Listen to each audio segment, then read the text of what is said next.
अस्सलामुअलैकुम। आपके साथ हाजिर है सना कैसर। आज मैं आपको कीमा पालक बनाना सिखा रही हूँ। 3/4 यानी कि पौना कप मैंने इसमें ऑयल लिया है।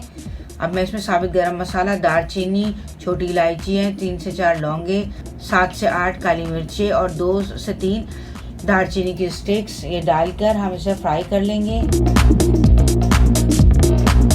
प्याज ऐड कर देंगे, जीरा ऐड कर देंगे। आधा किलो चिकन का कीमा है उसको ऐड कर देंगे। लहसुन अदरक का पेस्ट ऐड कर देंगे। नमक, भुनी हुई मिर्चें, हल्दी पाउडर, पिसा हुआ गरम मसाला, कसूरी मेथी, धनिया पाउडर, टमाटर ऐड कर लेंगे। आधा किलो मैंने पालक लिया था, उसको धोकर अच्छी तरह बारीक काट लिया है। 3 से 4 हरी मिर्चें बारीक काटकर हम इसमें ऐड कर देंगे।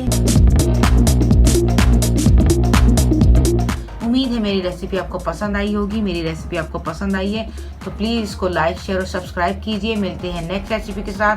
अल्लाह हाफिज़।